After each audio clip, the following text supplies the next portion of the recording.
potentiel de conflit d'intérêts institutionnel est trop important.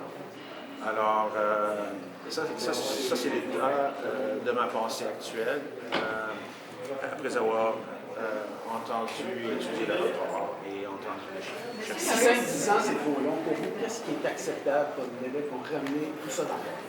Mais écoutez, il y a certains délais qui seront plus longs, certains délais qui seront plus courts, mais il y a des gestes qui pourraient être posés immédiatement par l'administration Coderre, que l'administration Coderre refuse toujours de prendre. La première étape, ce serait de tenir régulièrement, mensuellement, des séances publiques de la Commission de la sécurité publique, l'instance qui surveille le travail des SPVM. C'est le cas à Vancouver, c'est le cas à Toronto, c'est le cas dans beaucoup de grandes villes nord-américaines. Or, ici à Montréal, on a cette culture du secret et c'est très rare qu'on a des séances publiques de la Commission de la sécurité publique. Il faut changer ça. C'est quoi le délai selon vous? Donc, le délai, bien, écoutez, ça c'est quelque chose qui pourrait être implanté immédiatement.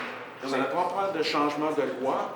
Dès maintenant, l'administration pourrait annoncer que désormais, il y aurait au moins une séance publique de la Commission de la sécurité publique par mois. Mais Mme Sanson vient de le dire, les audiences sont publiques. Oui, elle a dit qu'il va y avoir des audiences publiques. Visons cette question bien précise. L'intégrité, le plan, chef Piché. Votre exigence va au-delà du plan d'action. Notre exigence va bien au-delà du plan d'action du chef Piché. On parle, ça devrait être la culture, ça devrait être la norme et non pas l'exception. Ça ne devrait pas prendre une crise de cette ampleur, provoquer une rare séance publique de la Commission de la sécurité publique. Ça devrait être la norme. Et tant que l'administration Coderre continue à résister à cette mesure minimale de transparence, je considère qu'il n'y a pas vraiment de volonté de changer les choses. Comment vous avez cette présentation-là? Est-ce que vous considérez que M. Piché est toujours dans la situation? Écoutez, j'ai exprimé de vives préoccupations concernant la performance de M. Piché en ce qui concerne l'espionnage des journalistes. À ce moment-là, j'ai été très clair. Je constate qu'il est toujours là. Et je suis convaincu que la culture de l'SPVM est telle que si on changeait de directeur, ça ne changerait pas nécessairement grand-chose. Alors, la question n'est pas qui devrait être le directeur, est-ce que ça devrait être M. Piché ou quelqu'un d'autre. La question va beaucoup plus loin que ça et concerne tout le modèle de gouvernance du SPVM qui devrait être remis en question. Alors, sans ces changements en profondeur...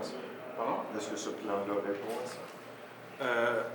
Certains aspects de ce plan répondent à ça. On voit qu'il est dans l'action. Il y a certaines mesures qui me semblent souhaitables. Il y en a d'autres qui ne vont pas, à première vue, assez loin.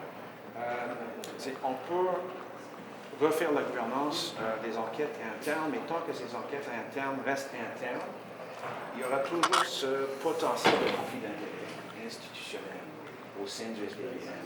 Et c'est pour cela que je suis de plus en plus porté à croire que c'est peut-être une instance externe du SPVM qui fasse des enquêtes qu'on dit internes. Quand il y a une enquête sur un policier, est-ce que ce sont ses collègues du même corps de police qui devraient faire enquête? Je suis de plus en plus porté à croire que non, que ça devrait être fait à l'externe. Est-ce que ça devrait être le bureau des enquêtes indépendantes ou est-ce que ça devrait être une autre instance?